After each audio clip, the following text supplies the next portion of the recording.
अस्सलाम वालेकुम नाज़रीन, आपको एक दफ़ा फिर आपको खुशामदीद कहती हूँ अपने यूट्यूब चैनल पर। और वीडियोस देखने का, सराहने का, आपके फीडबैक का बहुत बहुत शुक्रिया। एक हौसला अफजाई होती है। अच्छा, वो सारी बातें जो हम शायद टेलीविजन स्क्रीन पर नहीं कह पाते, अपना ज़ाती मौक़िफ़ नहीं रख पाते, वो एक रिस्पॉन्सिबिलिटी है, एक नेशनल मीडिया की एक जॉब है। अब मैं दो तीन चीज़ें हैं जो आपके सामने रखना यहाँ पर चाह रही हूँ। एक तो ये कि जो लोग ये सोच के बैठे थे कि मरियम नवाज साहिबा आएंगी और एक लीडर मिल जाएगा पीएमएलएन को, और फिर पीएमएलएन जो है वो नए सिरे से अवाम में जाने के काबिल हो जाएगी, या एक नई पार्टी के तौर पे, एक मजबूत पार्टी के तौर पे उभर के आएगी, उनके लिए बुरी खबर है। वो ये है कि पीएमएलएन की मुश्किलात में कमी नहीं बल्कि इजाफा ही होता चला जा रहा है। उसकी दो तीन वजूहात है, वो मैं आज आपके सामने रखूंगी। हुआ ये कि जब हमने देखा कि जुलाई के बाय इलेक्शंस हुए, फिर अक्टूबर के बाय इलेक्शंस हुए, और उसके बाद जो सारी चीजें होती रही, और इमरान खान की जो पॉलिटिक्स थी, यानी जो पीटीआई थी, वो उसका एक अपना बूम था, वो ऊपर जा रही थी, पीएमएलएन नीचे आ रही थी। तो वजूहात ये बताई गई कि जी पीएमएलएन की लीडरशिप ऑन ग्राउंड नहीं है, और मीडिया भी चीखा, और वो लोग भी चीखे जो कि बड़े क्रिटिक थे पीटीआई के, और पीएमएलएन को बहुत ज्यादा जिसको कहते हैं ना कि die hard fan sort of सहाफी सो कॉल्ड। तो उन्होंने भी बड़ी आवाजें निकाली कि जी ग्राउंड पे लीडरशिप नहीं है, तो किस तरह से होगा, मरियम नवाज साहिबा को वापस आना चाहिए, नवाज शरीफ साहब वापस क्यों नहीं आ रहे हैं, हमजा शहबाज वहां पर बैठे हुए हैं, वगैरह वगैरह वगैरह। उसके बाद बहरहाल नवाज सॉरी मरियम नवाज साहिबा वापस आ गई, और मरियम नवाज साहिबा वापस आई, अपने दो ओहदों के साथ आई। एक तो ये कि चीफ ऑर्गेनाइजर बन गई वो अपनी पार्टी की, और उसके साथ साथ सीनियर वाइस प्रेसिडेंट बन गई। अब हुआ क्या, सबसे पहले तो शाहिद खाकान अब्बासी जैसे लोगों की आवाजें आना शुरू हुई। उन्होंने कहा कि जी हमें वो लीडर के तौर पे मंजूर नहीं है। फिर मेहताब अब्बासी साहब की आवाज आई, उन्होंने कहा कि जी हमने अपना जो है वो ट्रेन हमने अपनी मिस कर दी है। ख्वाजा साद रफीक साहब की भी आवाज आई, लेकिन उसके बाद वो कहीं ना कहीं दब गई है। लेकिन वो चिंगारी है जो अभी दबी हुई है, वो चिंगारी कभी भी निकल के एक शोला बन सकती है, और ये चिंगारी सिर्फ ख्वाजा साद रफीक के दिल में नहीं है, बहुत सारे लोगों के दिल में। अब ऐसे में जबकि एक कई चैलेंजेस से एक वक्त में कई फ्रंट्स खुले हुए थे पीएमएलएन के लिए, वहां पे कैप्टन सफदर साहब का एक स्टेटमेंट आ जाता है, एक इंटरव्यू आ जाता है, वो इंटरव्यू भी जो है वो एयर वाई न्यूज को आ जाता है। तो अब आप सोच लीजिए कि ये कितना बड़ा एक नया चैलेंज होगा, एक नया पेंडोरा बॉक्स होगा।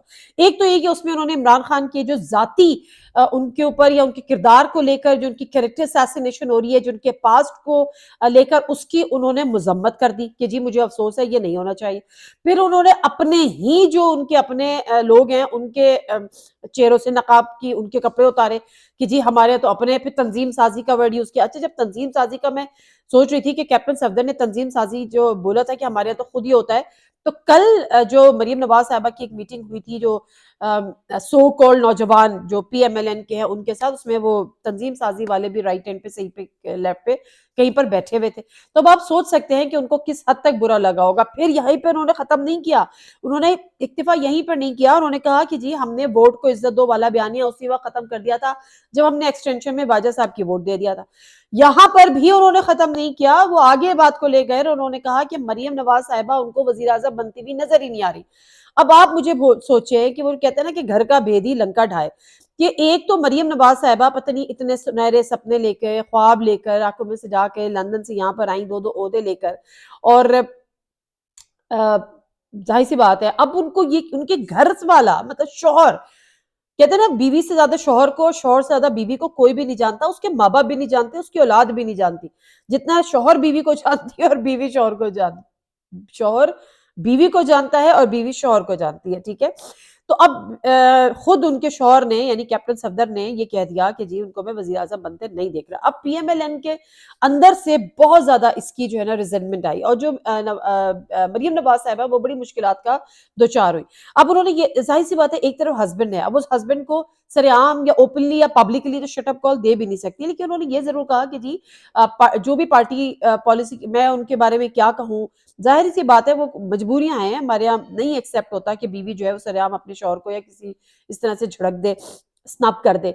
तो उन्होंने कहा जी मैं उसके बारे में क्या करूं, उनकी अपनी राय है। फिर ये भी हुआ कि जी पार्टी पॉलिसी के खिलाफ कोई राय नहीं देगा, उनके खिलाफ कोई ना कोई पार्टी के सतह पर कार्रवाई होगी। अब मसला यहाँ पर ये है, जो मैं ये बात कर रही हूँ कि नून लीग मुश्किलात का दोचार है, उसकी वजह यह है कि नून लीग के अंदर से अब ये आवाजें आ रही है कि सफदर, कैप्टन सफदर के खिलाफ कार्रवाई होनी चाहिए। اچھا یہ جو آوازیں آ رہی ہیں نا، ان کو اس سے پارٹی پالیسی سے 50,000 لوگ اس کے خلاف بیان دے دیتے ہیں، لیکن اصل میں مسئلہ یہ ہے کہ یہ وہ آوازیں نکال رہے ہیں، یہ آوازیں وہ اٹھا رہے ہیں جو آلریڈی مریم نواز صاحبہ سے زچ ہوئے بیٹھے ہوئے ہیں. مطلب جب آپ کو کوئی پسند نہیں ہوتا، جب آپ کو کسی کی لیڈرشپ ایکسیپٹیبل آپ کے لیے نہیں ہوتی، اور تو پھر آپ کوئی نہ کوئی بہانے تلاش کرتے ہیں نا اس کو زچ کرنے کا، اس کو تکلیف پہنچانے کا، اس کو پریشان کرنے کا. تو یہاں پر کیپٹن صفدر کے خلاف جو کارروائی کی آوازیں آ رہی ہیں انسائڈ دا پی ایم ایل این، وہ مریم نواز صاحبہ کو پریشان کرنے کے لیے آ رہی. کیونکہ جب ہمیشہ سے یہ دیکھا ہے کہ اگر آپ کا باس جو ہے وہ آپ کے لیے ایکسیپٹیبل نہیں ہے تو آپ چھوٹی چھوٹی چیزیں ایسی کرتے ہیں. یا ہم اگر اپنی اگزامپل لیں تو ہمارے گھر کے جو ہیلپرز ہوتے ہیں، جو کام کرنے والے ہوتے ہیں، وہ چھوٹی چھوٹی اگر آپ ان کو صحیح سے نہیں رکھے ہیں، آپ کا ایٹیٹیوڈ صحیح نہ ہو، آپ کا بیہیویئر صحیح نہ ہو، آپ ان کے ساتھ ڈیلنگ صحیح نہ ہو، تو پھر وہ آپ کو کہیں نہ کہیں چھوٹی چھوٹی چیزوں پہ پریشان کر رہے ہو. تو یہاں پر بالکل صورتحال وہی بن گئی ہے، کیونکہ پی ایم ایل این کے اندر مریم نواز شریف صاحب کو اچھا دو چیزیں. ایک تو یہ کہ ظاہر ہے وہ ان کی بیٹی کے طور پر آئی ہے، ان کی کوئی پارٹی میں ایسے خدمات نہیں ہے. کتنا کتنا 2-4 سال 6 سال 5 سال کا عرصہ جو انہوں نے پارٹی کو دیا. اس سے پہلے تو وہ ایک ہاؤس وائف تھی، نواز شریف صاحب کی لاڈلی بیٹی تھی، ان کی اس طرح سے گرومنگ نہیں ہوئی ہے.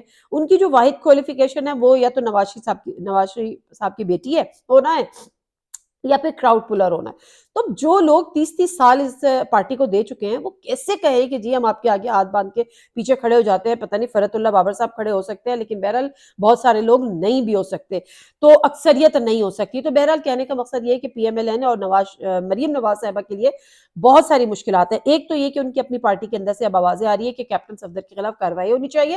اب وہ کارروائی کرتی ہیں تو بھی مشکل، وہ کارروائی نہیں کرتی ہیں تو بھی مشکل. دوسری بات، ان کا بیانیہ کوئی نہیں بن رہا. مہنگائی کا بیانیہ، اب اگر وہ مہنگائی کا بیانیہ بناتی ہیں جس طرح سے انہوں نے بنانے کی کوشش بھی کی کہ جی شہباز شریف صاحب مجبور ہے، عمران خان صاحب ذمہ دار تھے اور فلاں ہو رہا ہے، لیکن اس کو پبلک بائر نہیں کرے گی. کیوں نہیں کرے گی؟ کیونکہ پی ٹی آئی کے دور میں جب مہنگائی ہو رہی تھی اور جب ہم کہتے تھے، اور پی ٹی آئی مودے الزام ٹھہراتی تھی پچھلی حکومت کو، تو ہم ہی کہتے تھے کہ بس کر دیں جی، بس کر دیں، ان کو الزام دینا بس کر دیں، اب اپنے بلبوتے پہ کچھ کریں. اور سب سے بڑی بات یہ کہ آپ تو کہہ کر آئے تھے کہ آپ کچھ کریں گے. آپ کو تو یہ پتا تھا کہ پی ٹی آئی نے، اگر آپ کی بات ہم مان لیں کہ پی ٹی آئی نے تباہی مچا دی، تو پھر آپ کو تو یہ پتا تھا کہ پی ٹی آئی نے تباہی مچا دی. اب آپ کو وہ تباہی ختم کرنی تھی، وہ آپ سے نہیں ہوئی. تو آپ کا جو مہنگائی مکاؤ مارچ والا جو بیانیہ تھا وہ یہاں پہ ختم ہو گیا. کیپٹن صفدر نے آپ کے لیے مشکلات کھڑی کر دی. آپ کی پارٹی کے اندر سے آوازیں اٹھ رہی ہیں، پارٹی انتہائی انتشار کا شکار ہے. اب لیٹس سی کہ اگر نواز شریف صاحب آتے ہیں تو وہ کچھ کر پاتے ہیں یا نہیں آتے، کیونکہ وہ کہتے ہیں نا کہ پلوں کے نیچے سے بڑا پانی بہ چکا ہوتا ہے. اس دوران بڑی گروپنگ ہو چکی ہوتی ہے، بڑے دلوں میں قدرتیں آ چکی ہوتی ہیں، اور بہت کچھ ہو چکا ہوتا ہے. اچھا اب تیسرے پہ آ جاتے ہیں جی. اب یہ اطلاعات تھیں اور یہ ہوا بھی کہ مریم نواز صاحبہ جب آئیں گی یا جب الیکشن کیمپین میں جائے گی پی ایم ایل این، تو اینٹی اسٹیبلشمنٹ بیانیہ لے کر جائے گی. انہوں نے کوشش بھی کی، انہوں نے آ کے کہا بھی کہ جی دیکھیں نا 28 نومبر کے بعد تو جا کے ہمیں حکومت ملی ہے، اس سے پہلے تو ہماری حکومت ہی نہیں تھی اور ہم اپنے فیصلے خود نہیں کر سکتے تھے. تو اس کو بھی اب تقریباً 3 ماہ کا عرصہ گزرنے والا ہے، ہونے والا ہے. اس میں بھی آپ نے کچھ نہیں کیا اور آپ نے تباہی مچائے چلی جا رہی ہیں. ہر آنے والے دن کے ساتھ آپ تباہی مچا رہے ہیں. لیکن اس کے ساتھ ساتھ اب مسئلہ یہ ہے کہ اگر آپ یہ کہتے ہیں کہ جی باجوہ نے ہمارے ساتھ یہ کیا یہ کیا یہ کیا، تو اس سے بڑھ کر پی ٹی آئی کہتی ہے ہمارے ساتھ تو باجوہ نے یہ کیا یہ کیا یہ کیا. یعنی دو پارٹیز جو کہ دونوں اپوننٹ ہیں، دونوں ایک دوسرے کی حریف ہیں، ان کا دشمن ایک ہو نہیں سکتا. اگر وہ ایک ہو گیا تو ان کا تو بیانیہ ہی ایک ہو جائے گا. مطلب اگر کہ پی ایم ایل این یہ کہتی ہے کہ باجوہ نے ہمارے ساتھ برا کیا، اور تو پی ٹی آئی کہتی ہے ہمارے ساتھ اس سے بھی برا کیا. اگر پی ایم ایل این یہ بیانیہ لے کے چلتی ہے کہ ان کے خلاف کارروائی کی جائے، تو پی ٹی آئی کہتی ہے ہم تو چاہتے ہیں پہلی فرصت میں ان کے خلاف کارروائی کی جائے. تو پی ایم ایل این کا یہ والا جو بیانیہ ہے وہ ڈاکٹر شاہد مسعود کہتے ہیں نا ڈبل ڈوس ہو گیا. تو یہ والا بیانیہ بھی ان کا ڈبل ڈوس ہو گیا. اور دوسری بات یہ کہ جنرل باجوہ صاحب نے تو وہ کہتے ہیں نا کہ اپنی خبر ہی خود کھوت لی. مطلب مجھے سمجھ نہیں آیا کہ ان کو غصہ، وہ کہتے ہیں نا غصہ حرام ہے، تو غصہ ایسی تو حرام نہیں ہے. تو معذرت کے ساتھ اب انہوں نے جب غصے میں آفتاب اقبال صاحب کو فون کر لیا، اور آفتاب اقبال صاحب جو ہے انہوں نے یہ بات آن ریکارڈ کہہ دی. اب آپ ان کی ویڈیوز ڈیلیٹ کراتے رہے معذرت، لیکن یہ کہ جو ریکارڈ کا حصہ بننا تھا وہ تو ریکارڈ کا حصہ بن گیا. اب آپ ویڈیوز ڈیلیٹ کراتے رہے یا کچھ بھی کراتے رہے، لیکن آپ کے خلاف تعدیبی کارروائی اب بنتی ہی بنتی ہے. لوگوں سے آواز آ رہی ہے کہ جی آپ جو ہے وہ कोर्ट मार्शल भी आपका होना चाहिए, आपने अपने ओथ की वायलेशन की है, खुलेआम वायलेशन की है, आप खुद अपनी जेब में डिवाइस लिए लिए फिरते थे, तो ये तो बड़ी एक आला पाई की एक कोई चीज हो गई है। तो यहाँ पर कहने का मकसद ये है कि जो पीएमएलएन का ये वाला जो बयानिया था कि एंटी स्टैब्लिश, अब उसके पास रहा सा ये रह गया है कि जो करंट स्टैब्लिशमेंट है उसको क्या, अच्छा अभी अदलिया है उनके निशाने पर, लेकिन ये वो उनको फिर याद दिला दिया जाता है कि इसी अदलिया से आपको रिलीफ मिला, इसी अदलिया से आप मुल्क से बाहर गई, इसी अदलिया की वजह से आपको पासपोर्ट वापस मिला, इसी अदलिया की वजह से आपने छोटी सी सर्जरी कराई, इसी अदलिया की वजह से आपको क्लीन चिट मिली, और इसी अदलिया पर आप कह रही हैं कि वापस आएंगे नवाज शरीफ साहब, तो इसी अदलिया ने उनको रिलीफ देना है। तो यहाँ पर सिर्फ प्रेशर टैक्टिक्स है, एक तो नवाज शरीफ साहब की वापसी के लिए, और दूसरा वो जो मैंने आपको पहले भी बताया था कि जो नैब के कवानीन में तरमीम वाला मामला है उसको भी जो एक वाइब्स आ रही हैं या एक माहौल बना हुआ है कि अदलिया शायद उसको भी स्ट्राइक डाउन कर दे। यहाँ पे शदीद मुश्किलात है इसे पीएमएलएन के लिए, वो इससे किस तरह से निकलेगी, उनको एक नई स्ट्रेटेजी बनानी पड़ेगी, क्योंकि राना सनाउल्लाह साहब कह चुके हैं कि पीएमएलएन को अवाम में जाने पे वो पजीराई नहीं मिलेगी जो उनको मिलती रही है। अब ऐसे मौके पे राना सनाउल्लाह साहब का ये स्टेटमेंट देना भी मरियम नवाज के खिलाफ चार्जशीट है कि आपके आने के बावजूद आपको अवाम में वो पजीराई नहीं मिल सकती। तो फिलहाल तो नादिर मिर्जा को इजाजत दीजिए, कुछ मजीद खबरों के साथ फिर आऊंगी। अल्लाह हाफिज।